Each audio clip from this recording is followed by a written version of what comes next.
لا حول ولا قوة إلا بالله العلي العظيم أعوذ بالله من الشيطان اللعين الرجيم بسم الله الرحمن الرحيم الحمد لله رب العالمين والصلاة والسلام والتحية والإكرام على النبي الأمي المكي المدني القرشي الهاشمي الأبتهي الرسول المسدد والمحمود الأحمد والمصطفى الأمجد بالقاسم محمد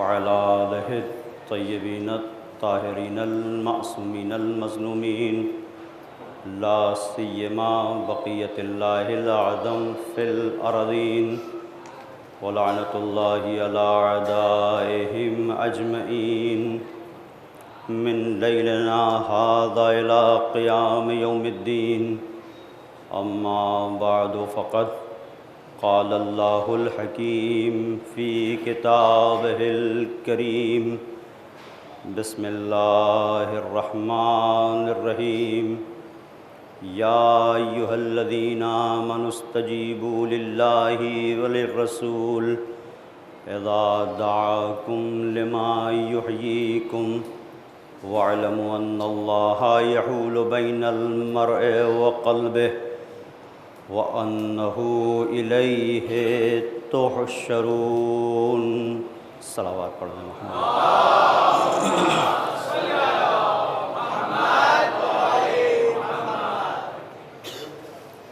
عزاداران مظلوم کربلا، محبت حسین سے لبیک یا حسین تک کے عنوان کے تحت مسلسل آپ کی خدمت میں اس آیہ کریمہ کے ذیل میں گفتگو ہو رہی ہے، جس میں پروردگار صاحبان ایمان کو خطاب کر رہا ہے۔ اے صاحبان ایمان، اللہ اور اس کے رسول کی دعوت پر لبیک کہو۔ لما یحییکم، اس لیے کہ اس دعوت کے اندر تمہاری زندگی ہے۔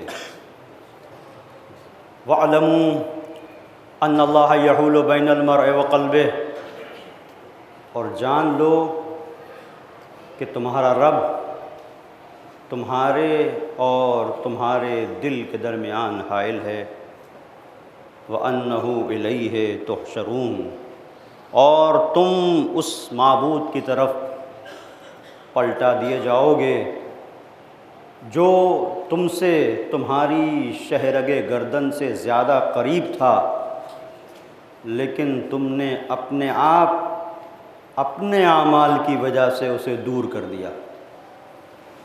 وہ تم سے قریب ہے، نحن اقرب الیہ من حبل الورید، جو رگے جاں سے بھی قریب ہے۔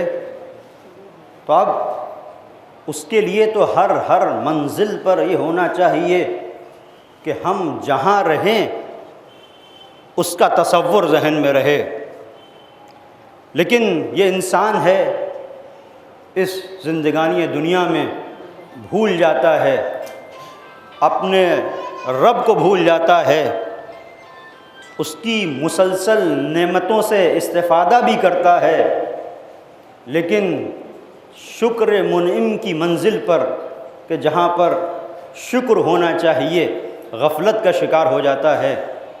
تو پروردگار متوجہ کر رہا ہے صاحبان ایمان، اللہ اور اس کے رسول کی دعوت پر لبیک کہو، اس لیے کہ اس لبیک کے اندر تمہاری زندگی ہے۔ اللہ اور رسول کی دعوت میں جو تم جوہر محسوس کر لے جاؤ، یہ اپنی طرف نہیں پکار رہے ہیں، وہ جو خدا اپنی طرف پکار رہا ہے در حقیقت تمہاری زندگی کے لیے پکار رہا ہے۔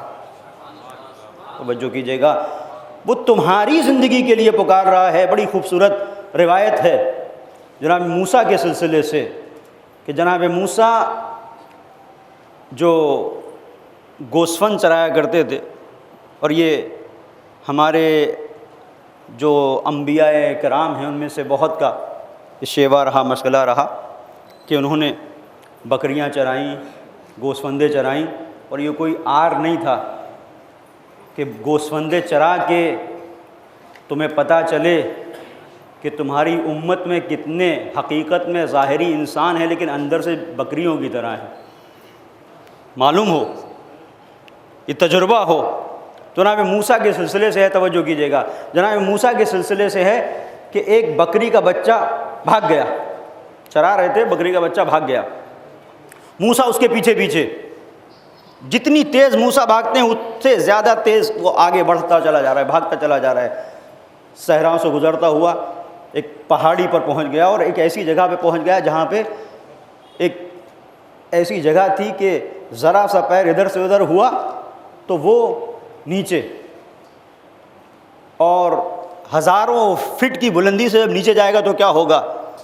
تو بڑی مشکل سے جناب موسیٰ نے آہستہ سے جا کے اسے پکڑا، اور پکڑنے کے بعد پیار کیا، اس کے سر کو سہلا کے کہا یہ جو تم موسیٰ سے بھاگ رہا ہے اور موسیٰ جو تیرے پیچھے بھاگ رہے ہیں، یہ اس لیے نہیں کہ موسیٰ کو اگر تجھے پکڑ لیں گے تو کچھ فائدہ پہنچ جائے گا،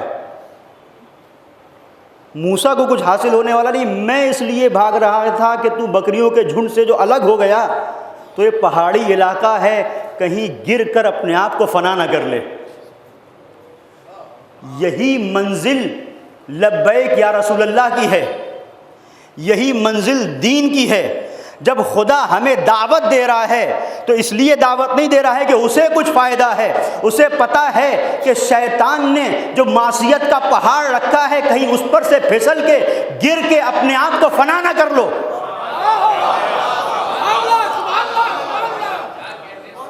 اس لیے ہدایت کے اوپر اصرار ہے، اور یہ فرش عزا، یہ عزاداری در حقیقت ہمیں بتاتی ہے کہ کیسے ہمیں اللہ اور رسول کی دعوت پر لبیک کہنا ہے۔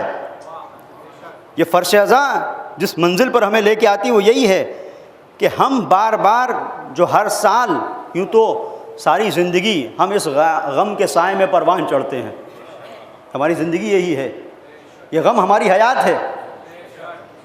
لوگوں کے لیے غم موت کی دلیل ہوتا ہے، ہمارے لیے ہماری زندگی کی دلیل ہے۔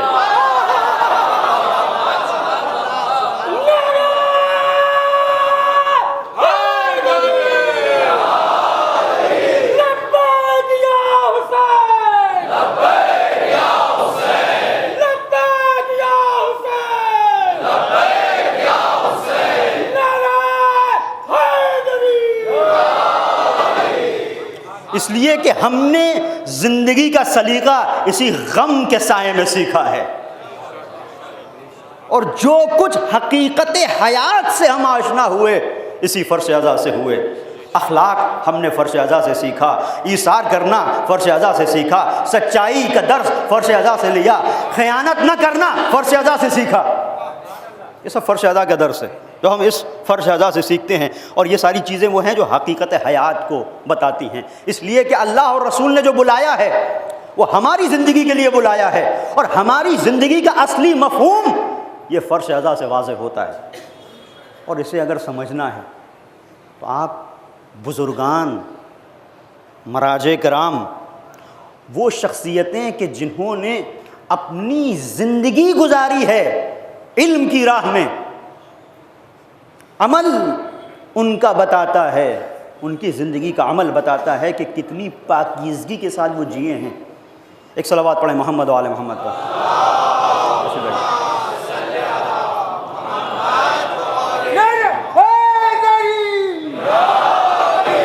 دونوں ہاتھ بلند کر کے نعرہ حیدری بیلا کر کے عیدگاہ غدیر میں رسول اللہ نے